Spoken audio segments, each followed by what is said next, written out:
Si par ma faiblesse, tu peux passer, Seigneur, touche un cœur.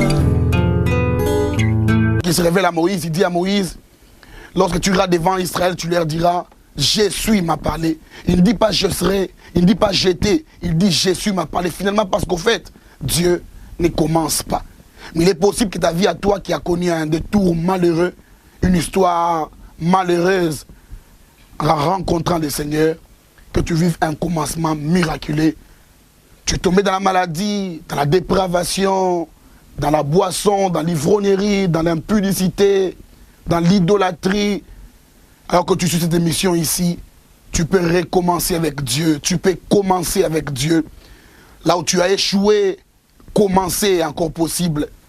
Alors que tout le monde pouvait voir une vallée d'ossements desséchés dans Ézéchiel 37, vallée d'ossements desséchés. J'aurais voulu qu'on parle des vallées de squelettes desséchés ou de vallées de cadavres. C'est encore plus facile de pouvoir ressusciter un cadavre que de reconstituer une vallée d'ossements desséchés. Bonjour bien-aimés dans le Seigneur. Moi c'est le prophète Élie Patient Lumpungu, responsable de Bonjour Saint-Esprit, Ministries International. J'ai le bonheur et la joie de vous parler aujourd'hui, de parler avec vous, mais sinon plus de parler à votre cœur sur une petite pensée qui traverse mon esprit depuis un petit moment. Je voudrais parler avec vous sur les mystères du commencement. Les mystères du commencement. Je voudrais prendre une Bible avec toi, lire un verset, un texte de la Bible qui dit, dans le livre de Genèse chapitre 1, verset 1, on dit, au commencement, Dieu créa les cieux et la terre. Au commencement, Dieu créa les cieux et la terre. Je voudrais réfléchir un peu avec toi, alors que nous sommes au début de la semaine. Nous venons de finir le premier semestre de l'année et nous commençons un second semestre. Nous sommes au début du second semestre de l'année. Je voudrais poser avec toi ces fondements de la destinée sur la vie et réfléchir avec toi autour de cette pensée, les mystères du commencement. Bien aimé le Seigneur, vous voyez, aujourd'hui nous écoutons beaucoup de choses. La science nous relate beaucoup de choses parlant de l'homme, son commencement et consort. Mais nous qui sommes enfants de Dieu, nous avons assurance dans nos cœurs que toute chose a été créée par Dieu. Et parlant du commencement, nous voulons faire comprendre aux bien-aimés, nous faire comprendre nous tous ensemble, qu'au fait, la première des vérités, c'est que le commencement ne commence pas Dieu. Dieu ne commence pas au commencement. Le commencement ne commence pas Dieu. Dieu ne commence pas au commencement. Avant le commencement, Dieu est déjà. Et la première vérité que je voudrais apporter, c'est qu'au fait, notre Dieu, c'est le commenceur du commencement. Lorsqu'il n'y a pas de commencement, Dieu peut commencer un commencement. Alors que tout est déjà fini, alors que tout est morose, tout est noir dans ta destinée, Dieu peut commencer un commencement dans la vie d'une personne.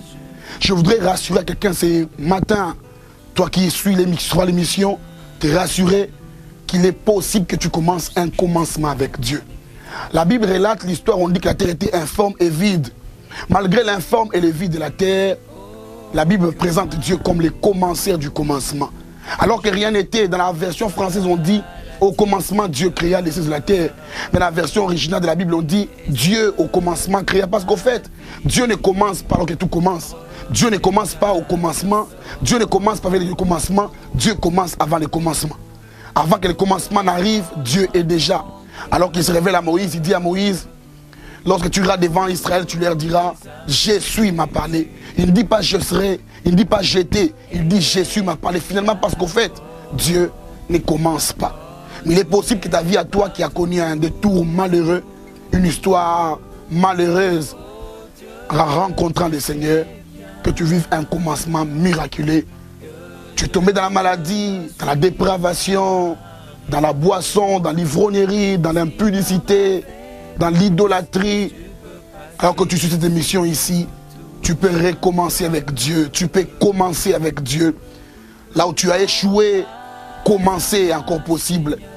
Alors que tout le monde pouvait voir une vallée d'ossements desséchés dans Ézéchiel 37, vallée d'ossements desséchés. J'aurais voulu qu'on parle des vallées de squelettes desséchés ou de vallées de cadavres. C'est encore plus facile de pouvoir ressusciter un cadavre que de reconstituer une vallée d'ossements desséchés. Tout le monde pouvait dire qu'il n'y a pas d'espoir pour ces ossements, il n'y a pas d'espoir, il n'y a pas de vie.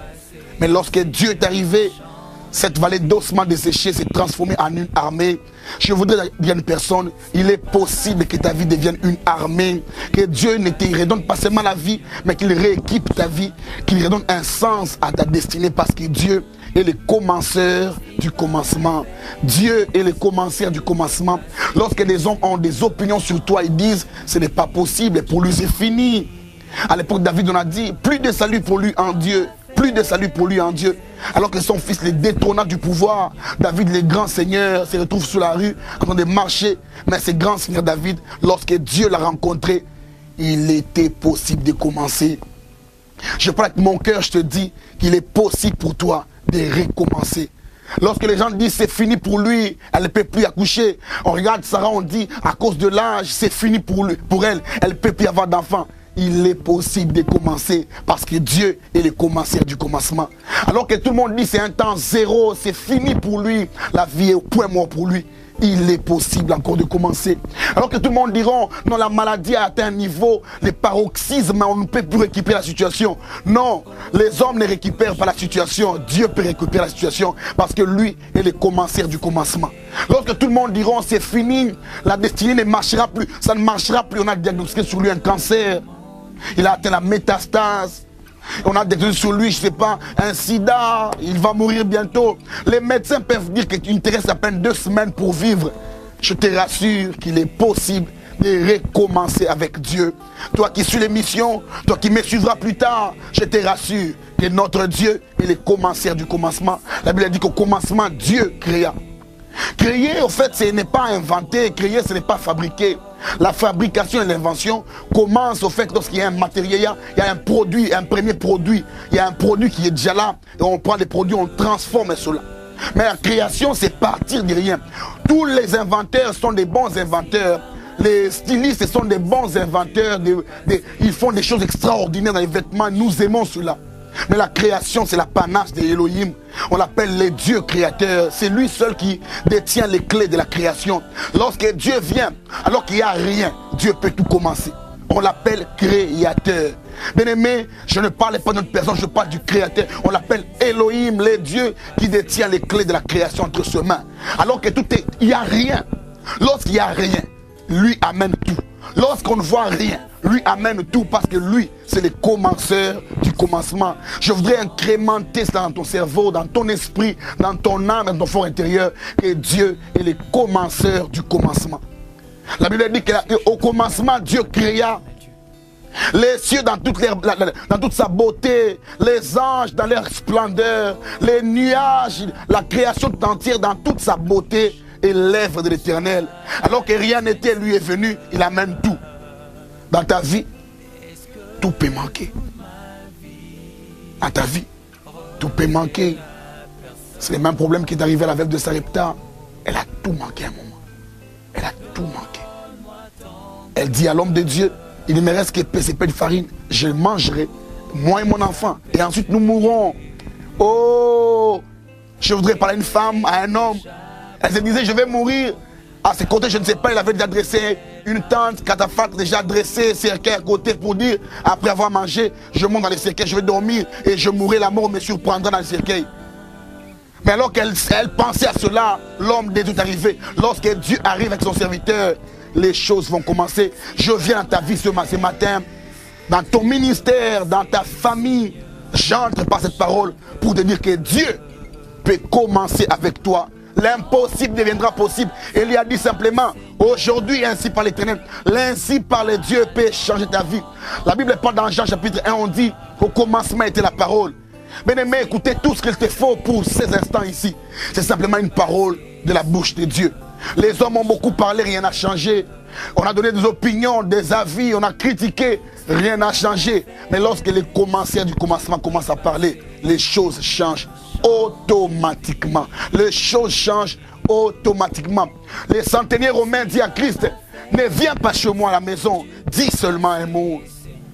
Ne te déplace pas, parce que toi tu es la parole. La parole n'a pas d'interruption, elle n'est pas bloquée. On peut bloquer un homme, on peut empêcher un homme. Paul dit, je voudrais venir vers vous, mais les hommes m'ont résisté.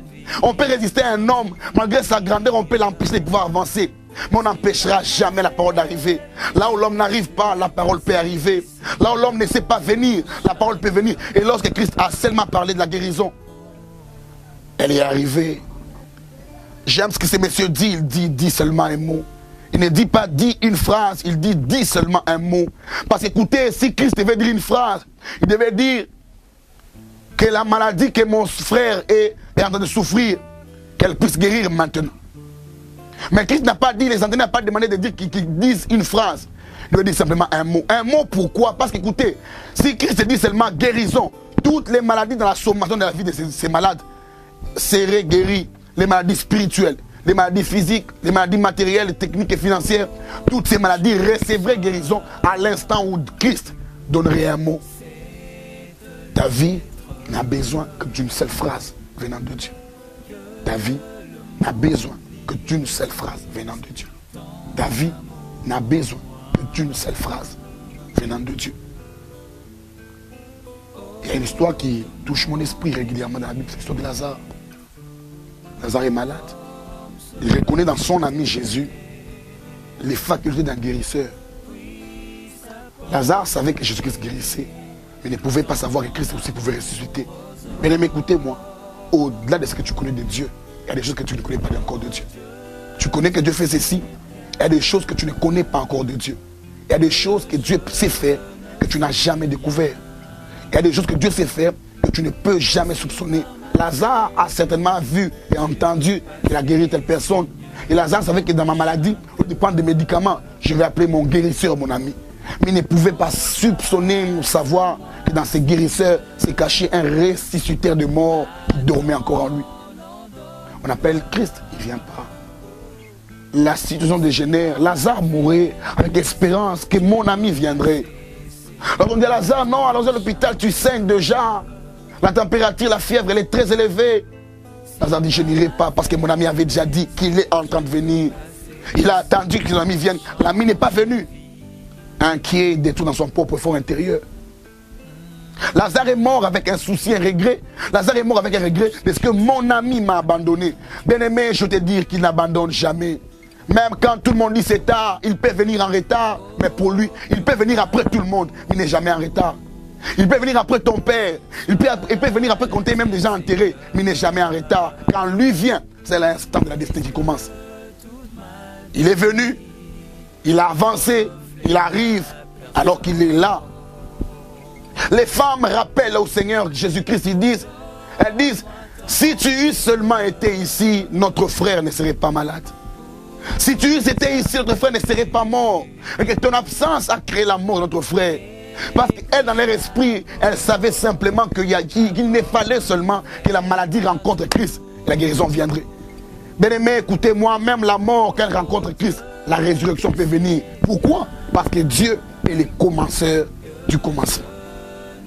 Tout le monde a pleuré. 4 jours après. Ce sont des femmes qui pleuraient de la résurrection de Lazare alors qu'il arrive.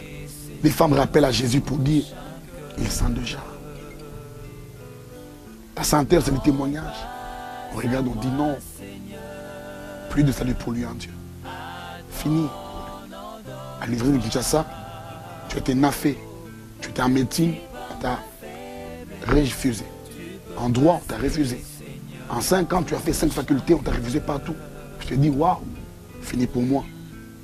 Et tu veux te plonger dans la drogue, dans l'ivrognerie. Écoute-moi. Il est le commenceur du commencement. Écoute-moi. Il est le commenceur du commencement. Et c'est en ce moment-là, il lui arrive. Tout le monde est inquiet. Les femmes disent non, Seigneur, ne t'inquiète pas, tu viens en retard. Les hommes comme vie, ça arrive. Quand on vient en retard, il faut arriver. Le Christ, j'aime Jésus. Il dit, où l'avez-vous placé? Les femmes disent non, il sent déjà. On rappelle, on dit non. Jésus accepte les coups. Tu es venu en retard. Accepte. C'est une fatalité. Tu es venu. Le temps t'a trahi. Ah non, j'aime Dieu. Dieu ne subit pas les temps. Il crée les temps, mais ne subit jamais l'influence du temps.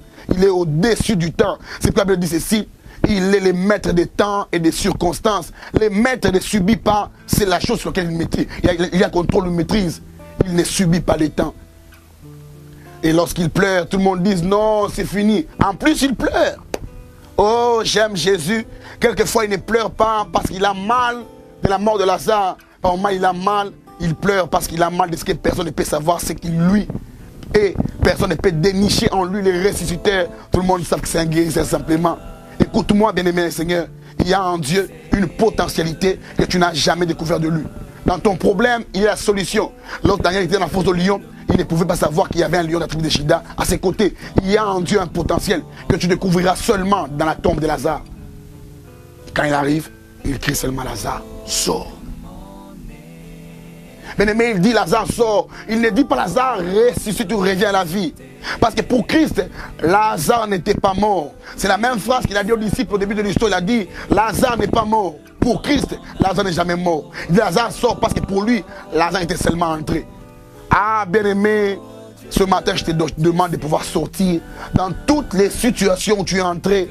Où on t'a fait entrer par la famille, par la sorcellerie, par la dépravation, par l'inquiétude, les soucis de la vie. On peut être plongé dans la bière, dans la boisson, dans l'impudicité, dans l'immoralité, dans la pédophilie, dans l'homosexualité. Je te commande aujourd'hui par Jésus-Christ de sortir car tu as une destinée glorieuse en Jésus-Christ. L'échec n'est pas envisageable avec Dieu. Avec Dieu, on n'échoue jamais. Avec Dieu, on n'échoue jamais. Pourquoi? Parce que Dieu est le commenceur du commencement. Lui qui commence toutes choses, finit aussi toutes choses. En ma qualité de prophète, comme je disais au départ, je vois Dieu finir ta souffrance. Je vois Dieu finir ton inquiétude. Je vois Dieu finir ta maladie. Je vois Dieu finir ton opprobre. Comme il a dit à Israël, les temps de pauvre viennent de passer. Il roule à Gilgal, Gilgal qui veut dire le roulement. Il dit à Josué, je viens de rouler de dessus de vous l'opprobre. Dieu est en train de rouler sur ta tête la maladie, les cancers, les sida qui rongent ton corps. Il roule sur toi. Et Dieu décide finalement ce matin de commencer une nouvelle santé avec toi. Cette parole a crié dans mon cœur 2 jours passés. De parler à quelqu'un de lui dire, il est possible de commencer encore avec Dieu. Le commencement est possible. Le commencement est possible. L'échec n'est pas ton partage. Tu n'as pas été créé pour échouer. Tu es créé par Dieu pour vaincre. Et lorsque Dieu commence, j'aime Dieu. Quand Dieu commence, il ira jusqu'à la fin. Beaucoup de gens ont commencé eux-mêmes et sont arrêtés en chemin. Et lui ne commencera pas pour s'arrêter en chemin. Il commence d'aujourd'hui. Ah, les rendez-vous est au sommet des montagnes. Les rendez-vous avec toi, c'est des sommités. Tu te retrouveras finalement au sommet de la montagne. Et c'est cette pensée qui roule dans mon cœur pour te parler ce matin. Je voudrais renchérir pour dire, alors que Dieu arrive dans ces chaos, les tohu-bohi, l'informe et les vides, Dieu dit seulement que la lumière soit. Bien-aimé, écoutez-moi, la lumière, c'est l'apanage de Dieu. Dieu dit, il dit à l'église dans le livre de Matthieu, chapitre 5, au verset 13, il dit, vous êtes la lumière du monde. Vous êtes la lumière du monde. La lumière du monde. Lorsque Dieu vient, il remarque les ténèbres. Il commence, non pas seulement le commencement, mais il commence tout ce qui compose la vie. Et même la lumière, c'est l'apanage de Dieu. Les hommes peuvent éclairer. La lumière, le soleil peut éclairer, mais la lumière est l'apanage de Dieu. Le soleil est créé le 4e jour, mais la lumière est créée depuis le 1er jour. Le soleil est créé dans la lumière de Dieu. La lumière a précédé le soleil. C'est comme ça qu'en son temps, Jean dit, au commencement était la parole. Elle était avec Dieu. Elle a été en Dieu. Elle a marché avec Dieu. Et cette parole est devenue lumière. Pourquoi? Quand Dieu vient, les ténèbres s'arrêtent. Je prophétise sur ta vie que les ténèbres qui rongent ta vie s'arrêtent ce matin. Au nom de Jésus de Nazareth. Sur les finances, dans les affaires, dans les commerces que tu fais. Les ténèbres sont départies. Je chasse les ténèbres. Pourquoi? Parce que Dieu a dit que la lumière soit. Dans la profondeur du ténèbre, je proclame la lumière au nom de Jésus-Christ de Nazareth. Je décrète, je déclare, je crée dans ton esprit une saison, une manière de voir les choses à la manière de Dieu. Une saison des illuminés de la lumière de Dieu. La Bible dit, Dieu dit à Daniel, garde les choses secrètes, car à la fin du temps, elles augmenteront l'intelligence de plusieurs. La lumière, c'est possible. Lorsque l'homme marche dans les ténèbres, il est dans la confusion. Quand il marche dans les ténèbres, il est dans la titubation, dans les tâtonnements. Dieu ne tâtonne jamais. Dieu ne titube jamais. Dieu n'essaye jamais. Dieu fait toujours. Alors qu'il arrive, il n'essaye pas, ça va marcher. Il sait que ça va marcher. Je vais t'informer que ça va marcher. Cette fois-ci, ça va marcher. Pourquoi? Dieu est le commenceur du commencement. Malao et Simba. Pourquoi? Il est le commenceur du commencement. Ah non, on m'a dit, les démons sont fâchés contre moi. Bien-aimé, où étaient les démons de la famille de Moïse alors que Moïse était en train de marcher avec Dieu? Lorsque Dieu est avec toi, les démons seront incapables de pouvoir t'empêcher de commencer une vie. Ah, j'aime parler de démons, je sais qu'ils sont là, ils existent. Mais je reconnais en toute chose les potentiels, le pouvoir que seul Dieu peut détenir de la vie. Il est le commenceur du commencement. Si Dieu veut commencer avec toi, les démons réunis en congrès, parlement, des démons associés aux sorciers, aux magiciens, aux marabouts, ils ne tiendront pas. Lorsque Dieu veut commencer avec toi, personne ne peut empêcher Dieu d'avancer. Ils t'ont empêché toi, mais toi avec Dieu, le passage est obligé. Je proclame, tu vas traverser. Devant la main rouge, tu vas traverser. Pourquoi? Dieu est le commenceur du commencement. Impossible devant les hommes. À l'époque de Moïse, il n'y avait pas de paquebot pour transporter 1000 personnes, traverser. Et même s'il y en avait un paquebot, il fallait faire combien de tours pour aller à gauche, revenir à droite. Mais lorsque Dieu est venu, il a imposé le royaume. Que Dieu impose le royaume. Dans la main rouge, Dieu fera un chemin pour toi. Il est possible de commencer un commencement avec Dieu. Il est possible de réussir avec Dieu. Il est possible de monter avec Dieu. Je te rappelle, les rendez-vous, c'est au sommet des montagnes. Tu es très bas, tu vas monter.